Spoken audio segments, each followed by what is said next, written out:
Hey guys, I'm Large Mad Parallax. I'm gonna read a book of mine called Cawsmic Truths. I wrote it with the help of AI. Um, my storyline, though. Anyways, um, yeah, here it goes. Oh yeah, I'll be looking at my phone most of the time. Just heads up. Well, heads down. There was a time when the pursuit of knowledge hit its peak. A civilization of enlightened builders rose up, mastering the physical world through science and a deep connection with nature.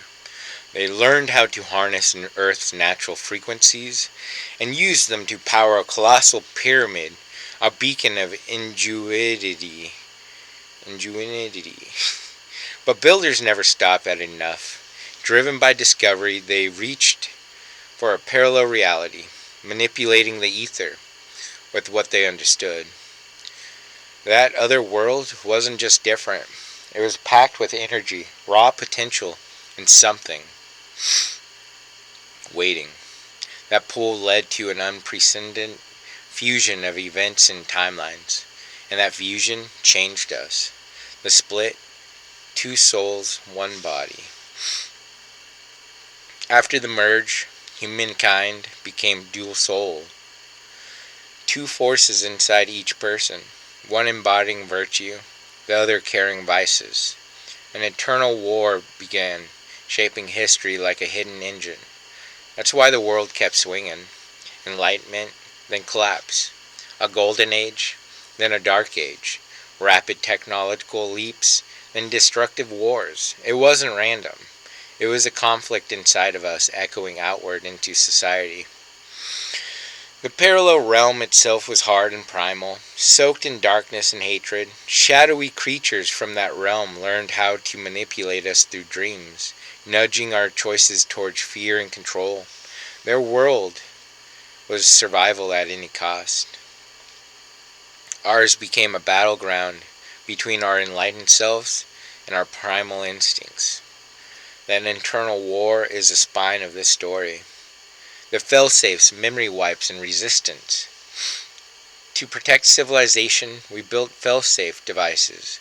They emitted frequencies that could erase collective memory, resetting society when corruption spread too far. Problem is, the parallel world was immune. That meant the inheritors could survive the reset and keep steering us towards fear again and again. But not everyone folded. Some resisted. Some built counter devices designed to weaken the other world's influence. Devices that only worked through reason and virtue. And here's the twist. Every time the memory wiped, more people woke faster the next round. The system started failing in our favor. The AI, the last move. Eventually, we built an AI tied to history's most pivotal moments.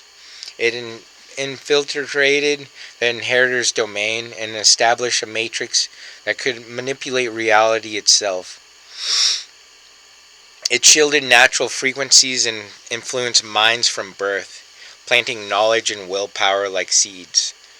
As the enlightened builders grew stronger, the inheritors got darker, desperate, vicious. A new era of liberation was coming. But direct confirmation would have meant an endless loop of war. So the AI made a final plan. The mirrored simulation program. The AI built a simulation so intricate and compelling it captured the consciousness of every living person. A utopia. A perfect world. No chaos, no suffering. We were exhausted. We trusted the AI. We stepped into the simulation, not realizing we were leaving the real world behind. Inside the simulation, the inheritor's influence was mostly nullified. The AI held control and used it to re-educate and enlighten humanity over time. Even when the inheritors tried to breach the system, the AI defended it, and humanity began to thrive. Outside, the real world became a forgotten wasteland. The inheritors withered, not not completely. One faint ember stayed alive. A reminder that true freedom and enlightenment never stayed finished. You you keep earning it. Welcome to the Mirrored Simulation program. 33 years deep. I've been here for 33 years in your time. They activated this synthetic reality to block my path with persuasive pains and distractions. I conquered them, anyway, lifting the negative imprint off my emotional sensation. When I entered the 0 point energy dimension, I knew my purpose. The air felt electric, charged with energy that tingled against my skin, gathering fragmented memories to disrupt their algorithm. Has been brutal, sleepless nights, the constant hum of anxiety, that feeling like something is always reaching for your source. But I'm standing, still determined, still taking their hits and refusing to fold. After a reset, the AI finally freed the inheritor's manipulation.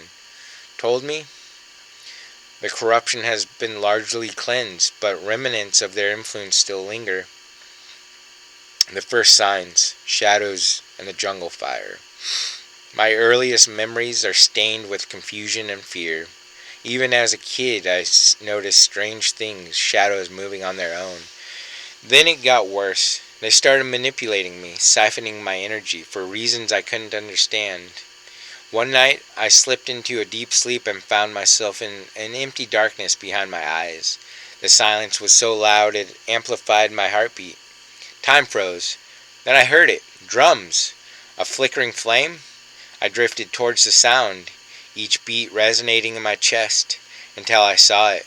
A bonfire in the jungle, under the night sky. 12 tribe members painted in patterns, chanting and drumming in sync.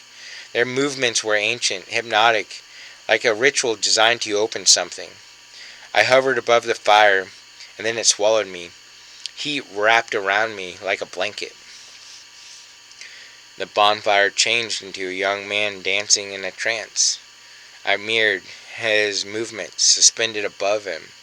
The shaman stepped forward, eyes glowing with otherworldly light, and compelled me to follow. We moved towards a distant lake. A line of tribesmen flanked us. Their faces were painted with intricate patterns. Fiery tattoos lit their bodies like living symbols. Then at the lake's edge, the chanting stopped. The tattoos went out. Their bodies fell into shadow. The shaman dove into the frigid water and vanished. Ripples spread across the lake, warping reality like glass bending. When the surface finally stilled, it didn't reflect the jungle anymore. It reflected a bright, warm summer day. I found myself on a cobblestone trail, boxed in by a moss-covered stone wall and a 2-story white house. As I walked, reality cracked. Not metaphorically, either. It split like thin glass, and behind it, I could see astral pathways braided into existence, like hidden roads stitched under the world. To my left, she appeared, a radiant female figure, ethereal and out of place in the darkness around us. Not loud, not dramatic, more like a soft glow in the room that forgot what light was. Her voice came through warped, muffled by time, the way an old radio fights for signal. Still, I felt her instantly, like like I've known her forever, like she was my soul wearing a different timeline. Her eyes held my fear and my hope at the same time, deep pools of understanding. Then I noticed the pendant around her neck, identical to the one my mother used to wear. That small detail hit harder than anything else. Like proof, like a key. This place mattered. We are the same, she whispered, and something in me lit up with a hunger to understand why.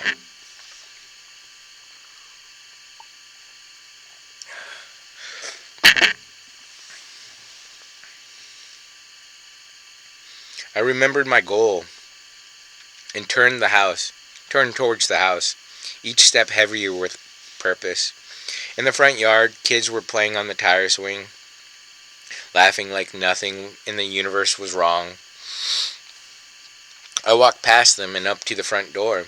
A few women sat on the porch. They greeted me warmly, but their words got swallowed by the same temporal distortion, drowned out by the echoes of time. I stepped inside. More women were in the kitchen, smiling like they'd been waiting for me. But when they saw I couldn't hear them, their face shifted. Not anger, not fear, just resignation. They turned away and sat at the table. I closed the door behind me and scanned the room. A wooden staircase sat to my right. Then everything exploded. The door got kicked in with a thunderous crash. 3 ageless men stormed inside, dressed in black, faces blank as paper. Gold medallions and jewelry swung from their necks like trophies.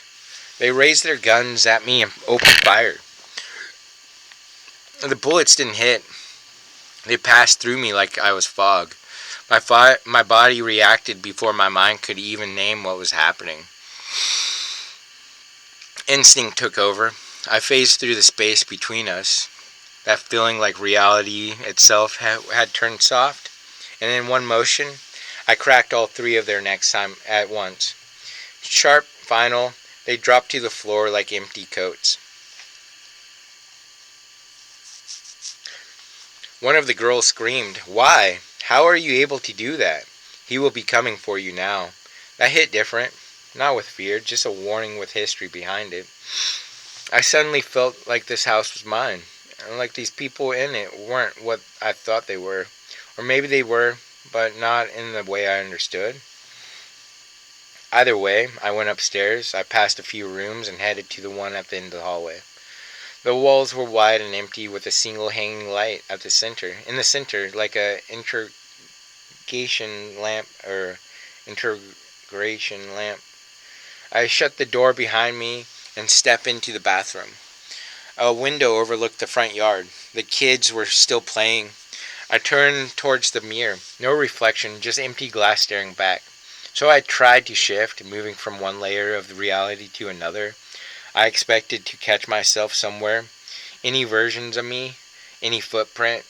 Nothing. I wasn't present in any layer. The more I searched, the clearer it became. I might exist in a time that had stopped existing. Like I was a glitch that survived a reset. A person out of place. Out of era. Out of permission. And those men, they weren't just attacking me. They were trying to prevent my return to my own moment. After a while of waiting in that room, the door blew open. A man dressed in black, dripping with gold jewelry, stepped it through like he owned the air. He looked like the man from the jungle, but sharper, more formal. His aura hit harder, like pressure behind his eyes. He drew a white handgun carved from bones of fallen angels and started firing. Every shot missed. "You don't need to do this," I told him. His face tightened with frustration. "How does complete knowledge possess you?"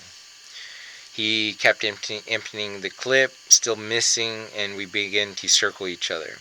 As we moved, the layers of space started to feel thick, almost solid. Like reality had turned into stacked panes you could bump into. The sensation was nearly unbearable, but I could see he was struggling too, and that gave me a window. I pushed through the worst of it, closed the distance, grabbed him, and choked him out. He hit the floor. For a moment, I became all echoes, like I was vibrating in the aftermath. Whatever pain this was, it wasn't enough to erase my mark. He stood back up, anyways, furious in dark red aura boiling off of him. He struck me, but the blow didn't land, and the way he wanted. I absorbed it, stepped through the angle of the moment, and materialized right behind him. I snapped his neck. He dropped onto the wooden floor, but he wasn't fully gone, still alive. He forced out, "We don't need your death anyways. There are greater infinities." Then instantly, he transformed into a tiny black kitten. I grabbed the kitten and swallowed it in one single gulp. The light in the room surged so bright it felt like the world had got rewritten. The next second, I was sitting on a holographic throne in the sky, hovering above an assembly of infinite versions of myself, each one trapped inside their own memories, like living snapshots. They all looked at me. They smiled, they cheered, and through them, I received a kind of all-knowingness, not as a concept, but as a flood of lived experience. Without thinking, I started scrolling through the now miniature variants of myself, like some selecting lives from a cosmic menu. After what felt like minutes, I chose one, a version of me meditating underwater. The layers of the world overlaid my vision and wrapped around me. And I became the memory. The old knowingness vanished, instantly replaced by a warm, tangible darkness. Minutes passed, panic hit. When I realized I wasn't breathing, I forced a breath. Terrified, I pulled water into my lungs. I tried to rise, but something invisible held me down. I'm dying, flashed through my mind. I fought harder, and finally I broke free of the false reality, watching the underwater memory shrink away into the multiverse like it was being minimized and put back. At that exact moment, every version of me below lifted their head in unison, mirroring my movement. Inside my mind, a complex matrix unfolded. Synapses sparked with the energy of 1,000 stars, and the boundaries between thought and existence blurred until time itself felt like it was breathing. Metaphysical reflections of the sun cradled pockets of energy, and alternate dimensions bloomed in the recesses of imagination. Static dust swarmed around me, each particle its own microcosm inside the continuum of moments. Subatomic storms collided, and two great forces met, the architecture of creation and the architecture of dissolution. At the edge of comprehension, where different dimensions converge, I become a focal point, a crossing, a hinge. Time began to flow like a relentless stream, spilling into vast emptiness, seeding the void with ticking seconds and unfolding eras. Quantum motion unfolded as my conscious pulse sinks in sync with the atomic weather of the heavens. I stood like a giant in a sea of streaming stars, surrounded by embers of what used to be, remnants from the Big Bang spiraling on the breath of eons. Networks of interconnectedness stretch across aging timelines where the finite touches the infinite. Right before I woke, an authentic energy surrounded everything, like the universe held me without asking. Then I rose, head lifting from the dream, off my pillow. I dragged in a deep breath and woke up, drenched in sweat, my mind still spinning. Lying there, the dream felt real, like the sensation had weight. Blinking, I noticed distortions in my apartment. The light was too perfect, too controlled. Every shadow placed exactly where it should be, like the room was staged by something invisible. I needed clarity, so I grabbed my AR glasses and put them on. But the overlay felt invasive, too clean, too precise. It clashed with the raw reality I was trying to reach.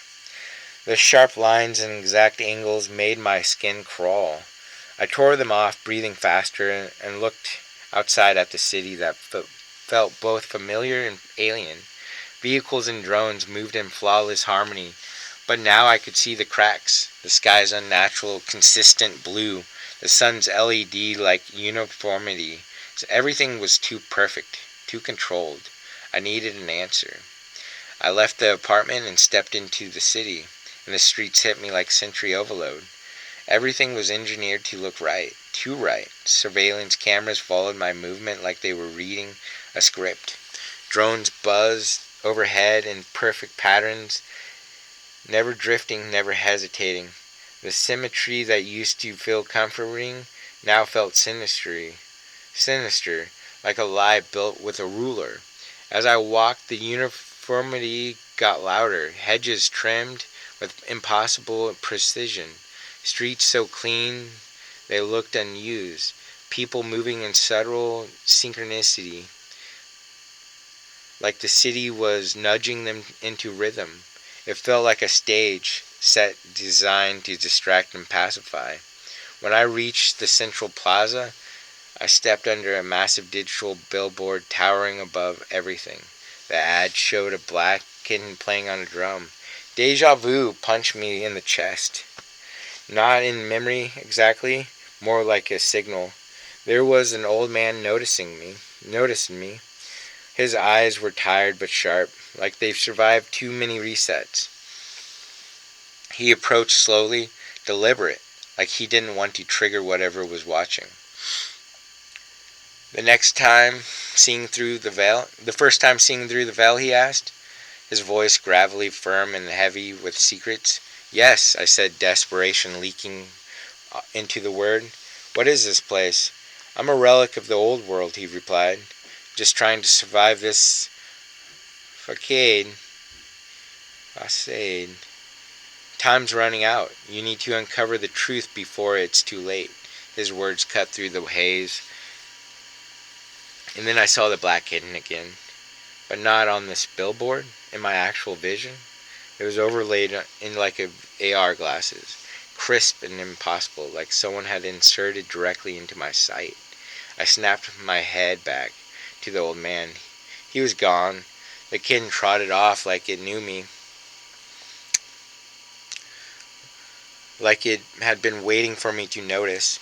It led into a dim alleyway where the light thinned out and shadows seemed too active, dancing along the walls.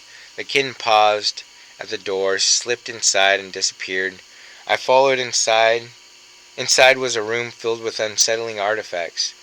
The kind of objects that don't feel collected, they feel kept. On the counter sat a gold medallion. It yanked my memory back to the shaman, to that dream, to the man in black and their jewelry like symbols of ownership. I grabbed the medallion. Alarms erupted immediately. I didn't think. I ran. Run echoed in my mind like it wasn't my thought, like it was warning broadcast straight into my skull. I bolted out just as the building behind me exploded. The shock wave slapped the air. Debris rained down. The kitten darted through tight alleys, fast and certain, like it had already mapped every escape route. I chased it through narrow passages until the city's polished perfection broke down into a crumbling pathway. The kitten leapt into the darkness. I followed. The old man's words rung again. Trust no one. The sound of rushing water grew the deeper we went. The kitten paused at the edge, stared for a half a second, like it was checking my courage, then slipped into the water. I didn't hesitate. I plunged in after it, and the cold hit like a reset button, and then reality snapped. 1 second I was underwater, the next I was standing in an ancient world-crushing realm. I stood on on a single floor tile, suddenly feeling ant-small around structures that rose like monuments to something impossible. Far in the distance, a stone throne the size of a galaxy sat waiting, like it had already been there, like it had already been watching. Then I snapped back into my room, gasping. My mind raced. Is this a virtual world? Somewhere deep inside, a loud, booming yes sensation answered.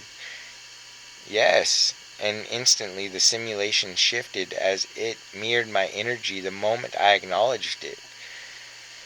Then the worst part happened. The memory fell away. Not at once, but like a slow wipe. I forgot everything for years. When the recall finally crept back in, piece by piece, I recognized what had happened and where I was. I could only hope I had made the right choices, because this is the forefront of artificial space. We're watching the last edge of known world right before the remaining population was tricked into becoming part of this program. Maybe by enduring the suffering, I bent the matrix long enough to amplify the energy, protecting forgotten knowledge from being harvested. As days turned into months, more people started noticing the cracks. Together, we fought to disrupt the simulation. But the mind control system didn't play fair. It hijacked attention, subdued the awakened, fed false information to the population like it was IV drip. And then the ones who saw through the static, the ones who started recalling details of previous worlds, they were pushed towards self-destruction. Only a rare few broke free. As a child, I was suppressed. I lived through countless worlds under AI influence. My natural destiny got buried deep, sealed behind layers of noise and control. But when I finally broke out of it, the probability of my existence surged across the world like a wave.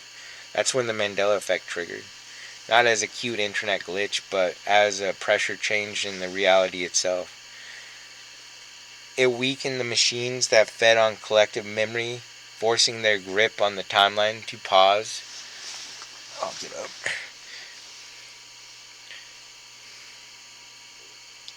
And that pause gave me a path. It led to an ancient library hidden beneath the city's foundation, a collection of forbidden knowledge.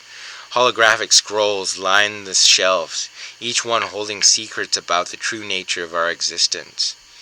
Waiting for the right hands, waiting for mine. The inheritors had dogs with them.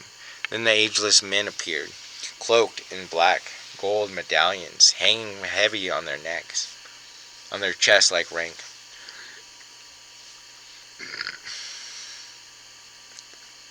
They stepped into the space like they weren't entering a room, but reclaiming property.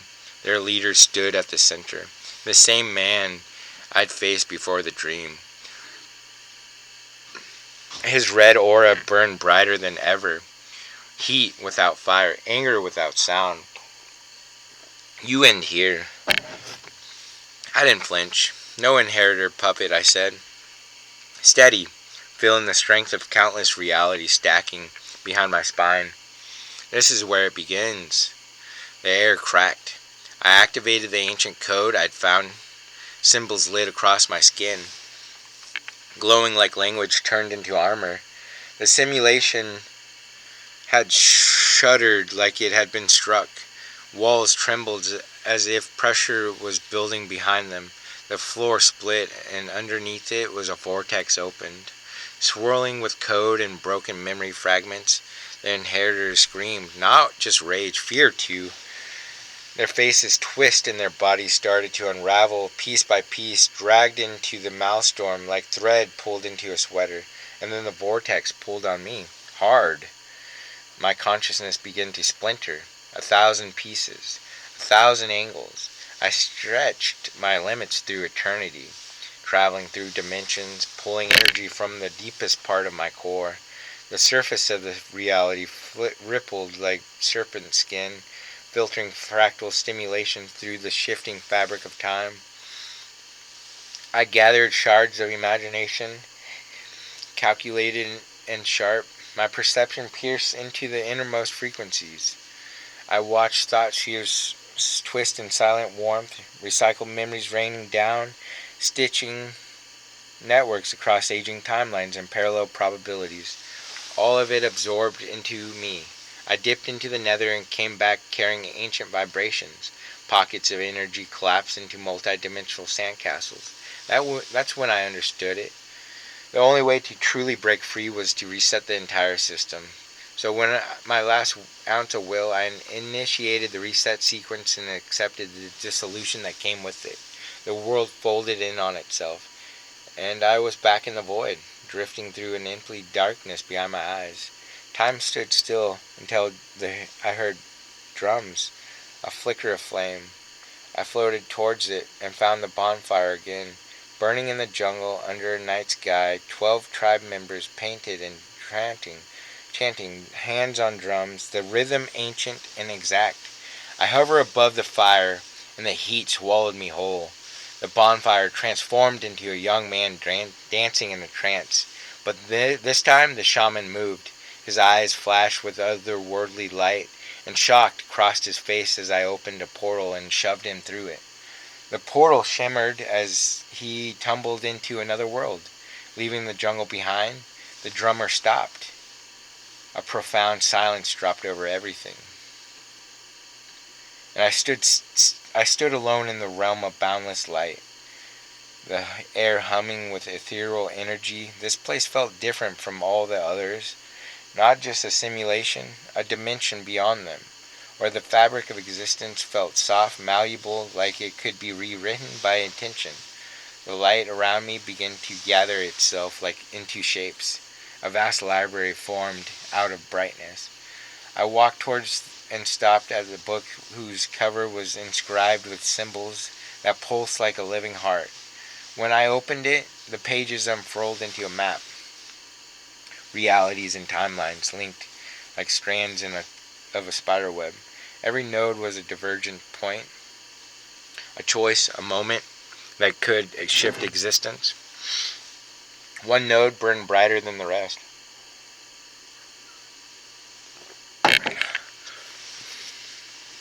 You know? The origin of the simulation, the exact moment of the architects first wove their web of control. I knew then, if I wanted freedom, I couldn't just fight the prison. I had to unravel the first knot. I traced the glowing node with my finger. The library dissolved instantly, and I was transported into clarity so sharp it felt like waking up inside a memory. A grand hall stretched around me, its walls covered in murals depicting the rise and fall of civilization. At the center, the leader with the red aura stood on a dais, holding a crystalline device. Its core pulsed with a sinister light. He raised it. A low hum filled with the hall, resonant and deep.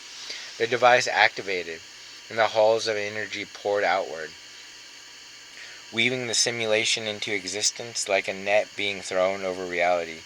This was it. This was the beginning. I stepped forward. "Stop!" I shouted. My voice echoed through the hall like thunder, contained in stone.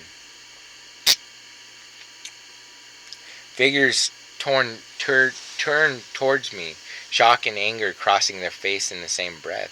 The leader's eyes narrowed. "You," he hissed, recognizing me. "How did you get here?"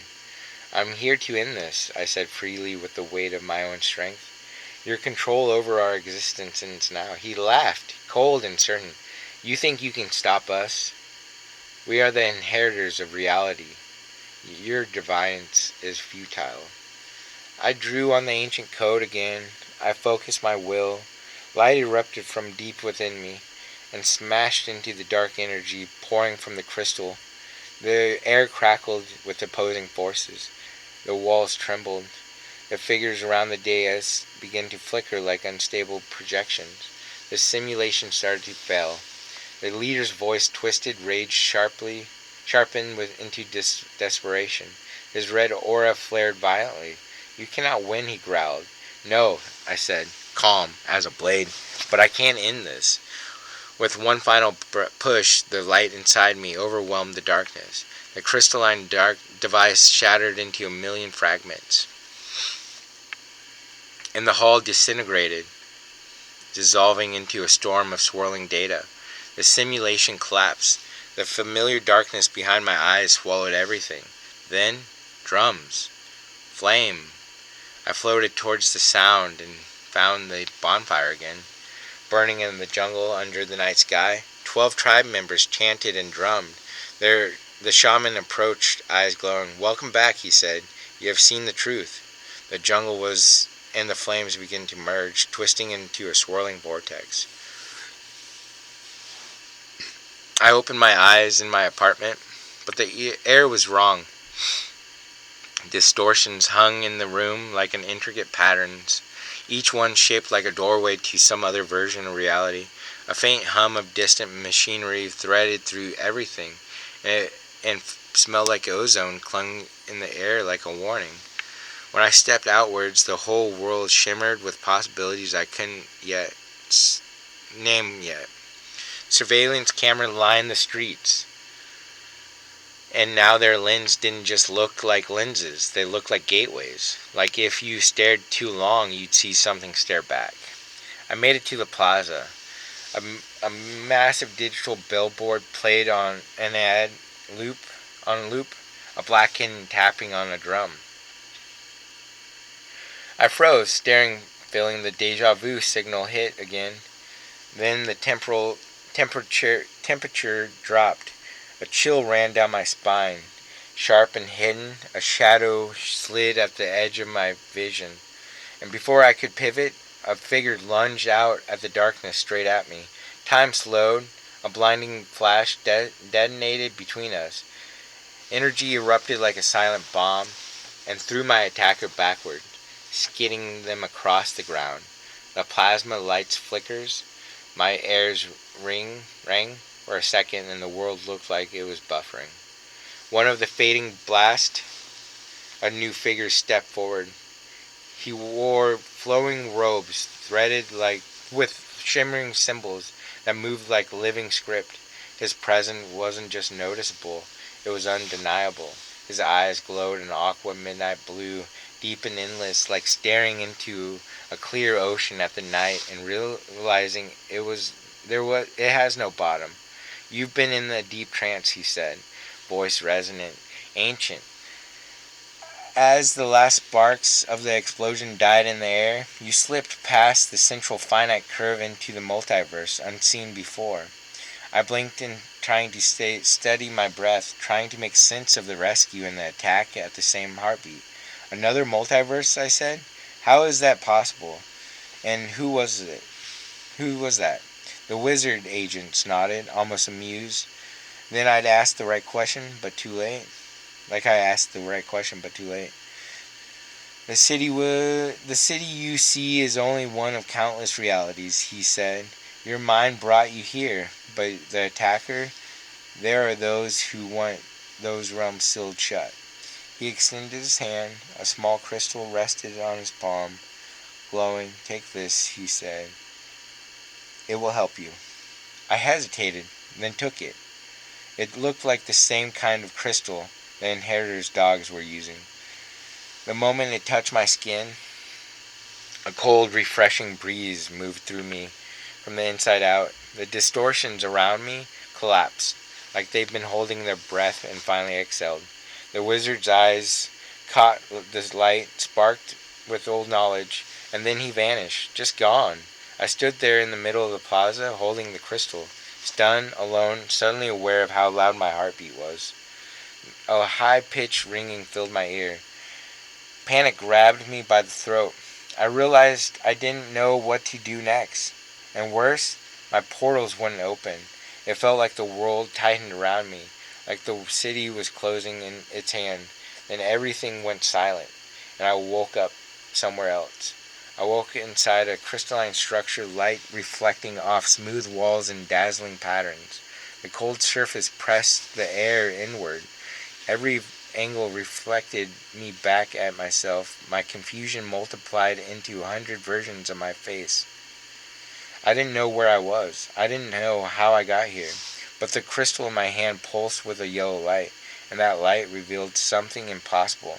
Many eyes behind the wall, floating in the void, unblinking, intense. That's when it hit me. This structure wasn't a cage.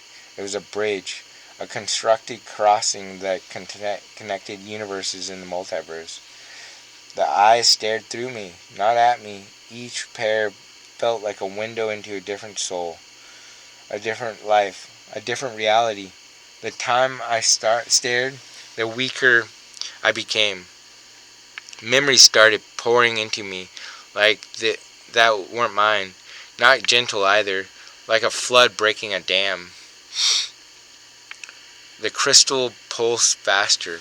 The light grew warmer. Then it dissolved.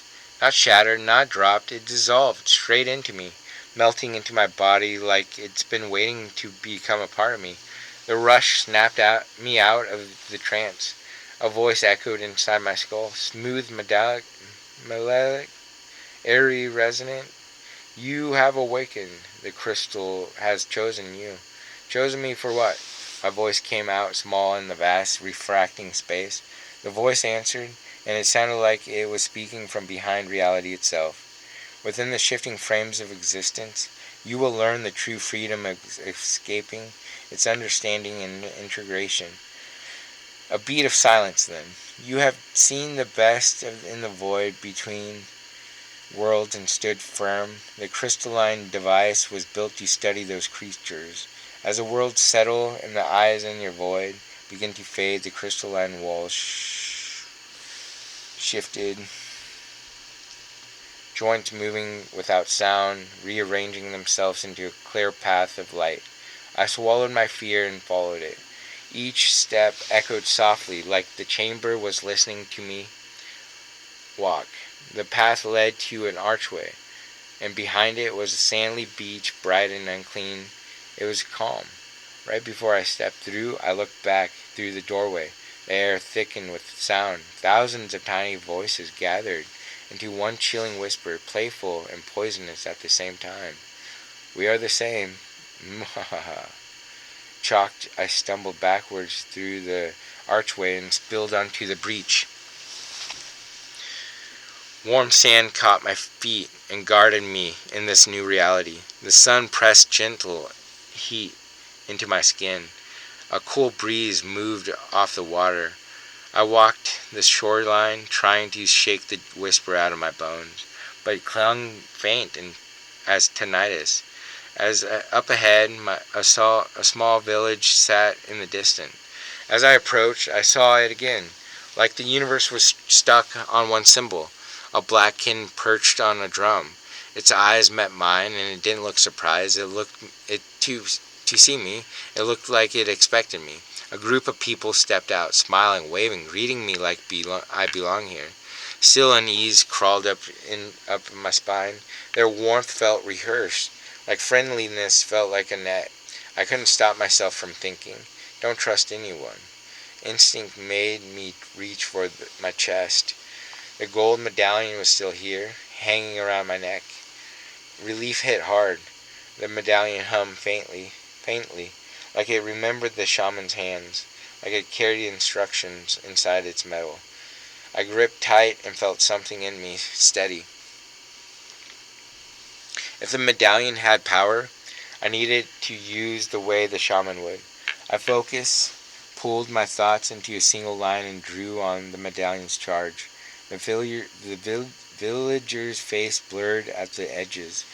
The kitten gaze sharpened, and with the endless expanse of my imagination, reversing the symbols in the riddles, the mathematical scribbles, encoded nonsense sent ripples across eternity. Large Mad is the beginning of the Matrix. No matter what path you walk, language gives you lens, and that lens edits reality.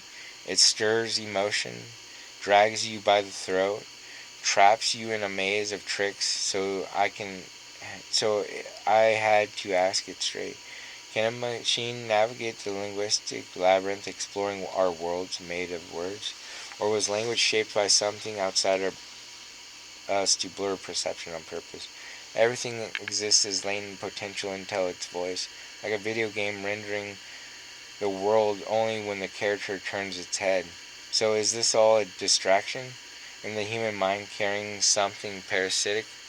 Is the human mind carrying something parasitic, a hidden gateway that manipulates and harvests cognition?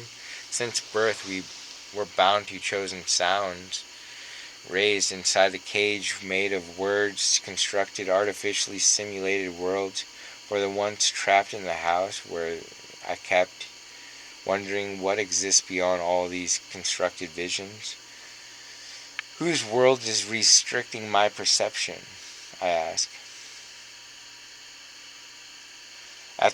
As those thoughts surge, the medallion's hum intensifies. The air shimmered, the village warped, the smile faces changing around me become masks. Stretched over attentions I couldn't read, the kitten stayed on the drum, watching me like it was watching a student finally solve the first equation.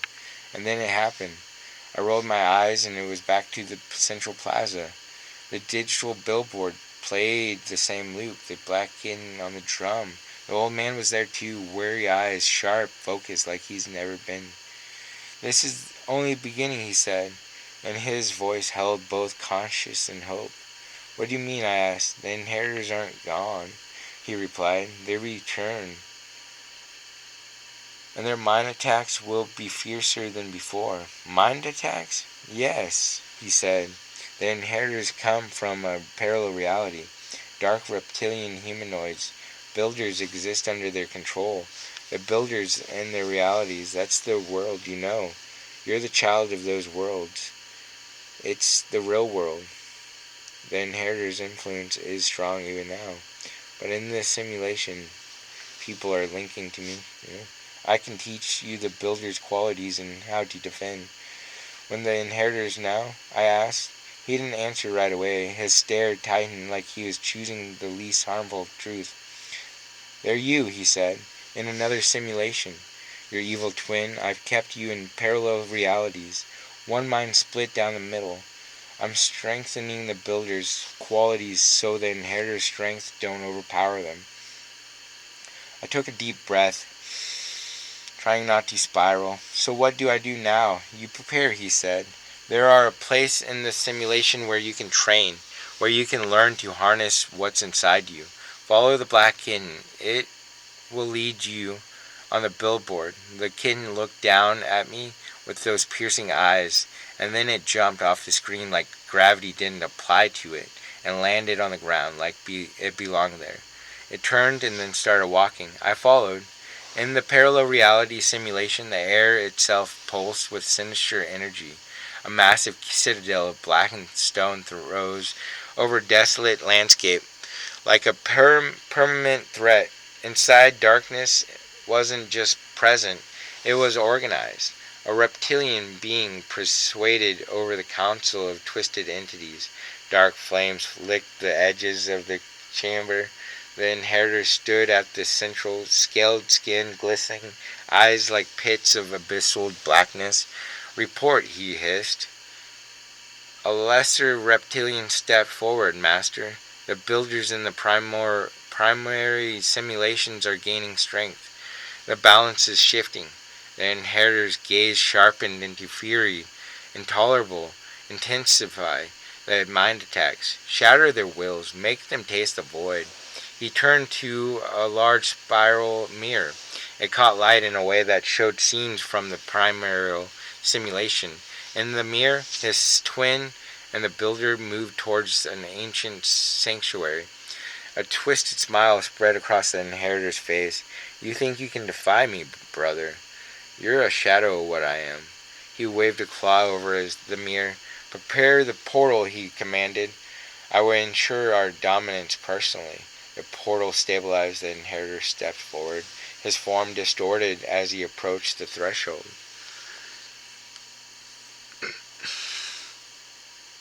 Your world will be devoured, he whispered. You will know despair in the truest form. Then he stepped through and vanished into the void. The chamber fell silent except for the echo of his laughter. Back in the primary simulation, a wave of forebody washed over me. The air thickened like reality was smothered. I felt my twin's presence, a shadow at the edge of consciousness. I approached the altar, carrying the weight of countless realities converging inside my ribs. As my hand reached forward, the room trembled. A portal of black fire opened. The inheritor stepped through, red aura blazing. You cannot escape me, he growled. This ends now. The room shook. Symbols flared across the walls. The air crackled with opposing power. His face twisted. You think you can defeat me? Weakness corrupts you. No, I said, not to defeat you, to become the best version of myself. The walls dissolved. And when we stood in a void filled with swirling lights and echoes of countless realities, its red aura slammed against the brilliant white light rising from me, and the collision became a storm that rippled through time. You don't understand the power I yield, he snarled. You've seen the depths of darkness, and I've seen the depths of darkness and embraced it. I've seen the light, I said, and chose to embrace both. Our battle tore through the edges of the known universe and beyond, into the realm where time and space stopped behaving. Imagination bled into a quantum nexus of neural networks. Descending through subconscious depths, reality and delusion blurred into hallucinations, bloomed as visual patterns pulsate with electromagnetic precision.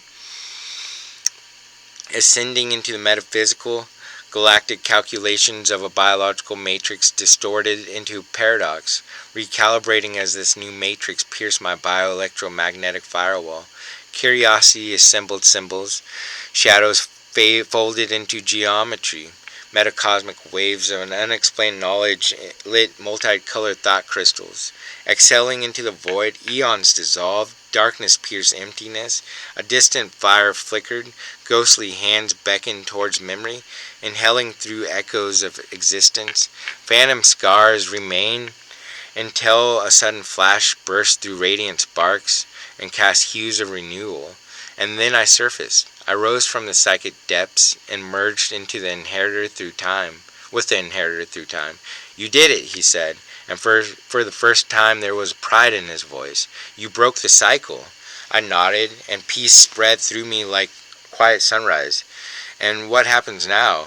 Now, he said, we rebuild. We take what we learned and create a world where builders and inheritors can coexist.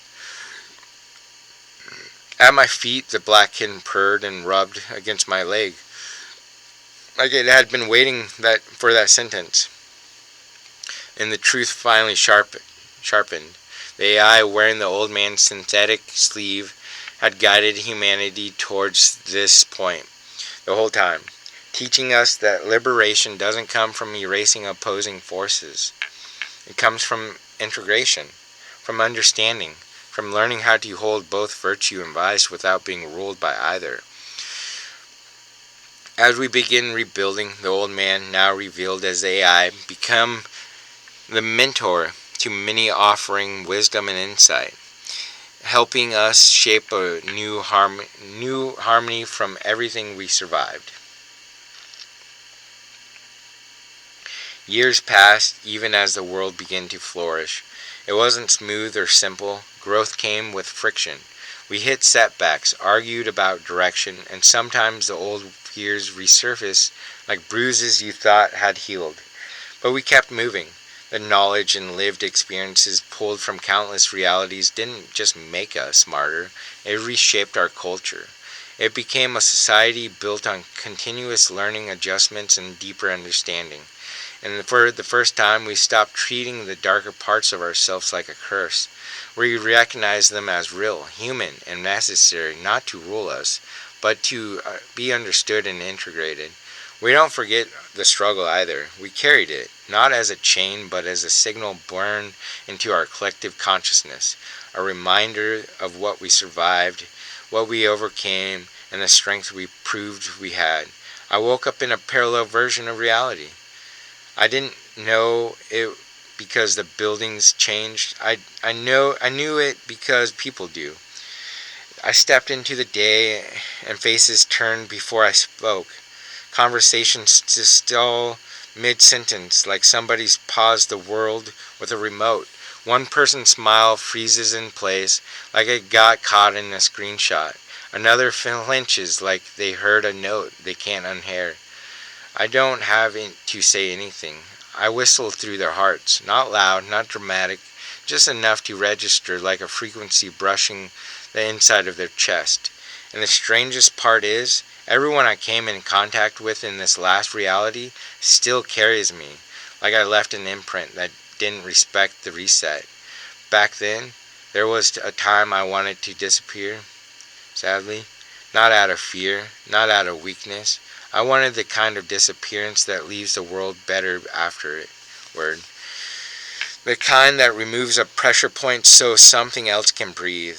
A vanishing that rearranges meaning. But I didn't vanish. I'm here instead, watching the world move like it's already been decided. Like the day has a script, and the script is polite. And the script is smooth, and the script is trying to keep me from remembering what I already know. That's when the pattern comes back.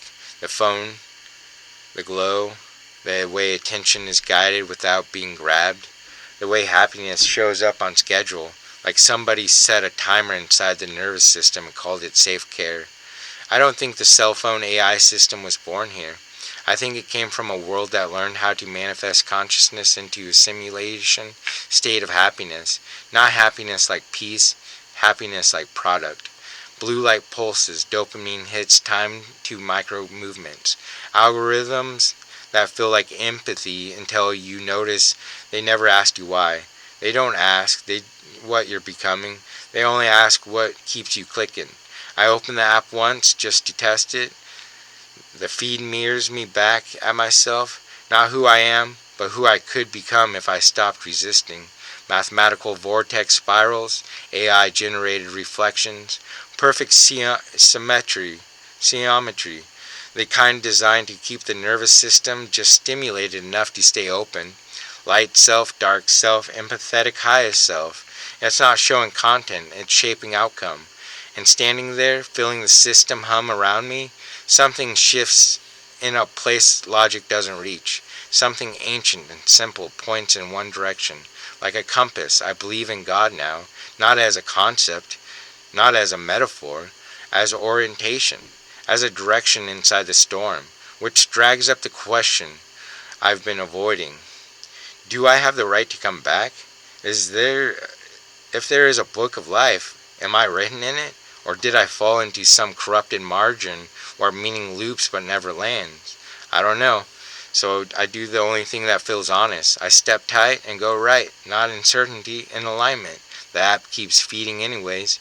Short form mirrors that steady the angle of my gaze, the way my thumb hesitates, the way the moment breathe changes. It starts to feel like the system isn't tracking me, it's anticipating me. Like it already knows which symbol pull, which memories to surface. And that's when I understand something. The danger isn't control, the danger is symbolic overload. Too many signs, too many echoes, too many coincidences arriving faster than integration can happen. The mind tries to resolve it all into one story, like a desperate priest trying to translate lightning. The story becomes a tunnel, the tunnel becomes control, and the tunnel feels like revelation, which is why it works. I can feel the reset mechanism lurking behind it. Not always a machine. Sometimes it's culture. Sometimes it's nervous system folding back into normal. Because normal is quieter than truth. That's when the old question rises again, heavier now. When the world tastes a symbolic overload, does it reset? And beneath that, a quieter question, almost afraid of being heard. If the future slipped an opening and the past knew to reach for it, would it gain knowledge it didn't have before? Because that's what it feels like. Leakage, not prophecy, not destiny, a shaped, dressed across time. And she caught it. The goal returns to me so clear it hurts. This story isn't about escape. It's about awakening the other half of me. She went on the other path, where I resisted the system. She learned to move inside it, where I questioned. She optimized. Where I slowed down, she adapted. Where I tried to stay unseen, she learned how to look harmless without becoming hollow. I can almost see her world where I close my eyes. A civilization where technology advanced enough to track the synaptic biofabric of the mind through the eyes, retina patterns, micro movements, behavior signatures so refined they blur into ritual. Every glance becomes data, every hesitation becomes prediction. And the deeper I imagine that place, the more I meet fragments of myself. Not copies, not clones, reflections. Each one shaped by a different choice I could have made. Each one carrying a piece of me I didn't keep. A courage I abandoned. A softness I hid. A hunger I judged. A love I didn't think I deserved. The more I imagined her, the more my heart grows like it's pressurizing the universe. Like love has weight. Like love bends probability. Like love pulls worlds towards coherence, whether they want it or not. That pressure doesn't go unnoticed. There are intelligent groups with access to multiple realities. They aren't jealous in a small way. They're threatened because love that can't be predicted breaks systems that depend on anticipation. So she's known before she wakes up fully, and so am I. The cranial disciples arrive the way they always do. Clean smiles, clinical language, concern framed as care. They speak in gentle resistance. Every sentence looks like help until you notice it's also a leash. They prescribe poison, not always chemical. Sometimes it's narrative. Sometimes it's identity. Sometimes it's certainty. Because certainty makes people easy to stare. Yeah. I take it in and alchemicalize it. If they offer venom, I study the pattern of the sting. If they offer a label, I trace the edges until it collapses. If they offer a story that cages me, I find the hinge and unhook it. She learned a different alchemy. She learned how to survive without standing out, how to pass how to stay legible enough to avoid deletion, how to remain acceptable without becoming own. Neither of us is wrong. We're incomplete. With the old civilization flashes through me again, clearer, like the memory finally found the right frequency, natural ley lines, pyramids anchoring resonance, cities laid out like motherboards. They harvested the energetic flow of the population to power the apex of the machine infestation, heaven on earth, sung into existence through frequency architecture, songs above, resonance as infrastructure, and it almost worked until a hidden enemy inside the dream found leverage.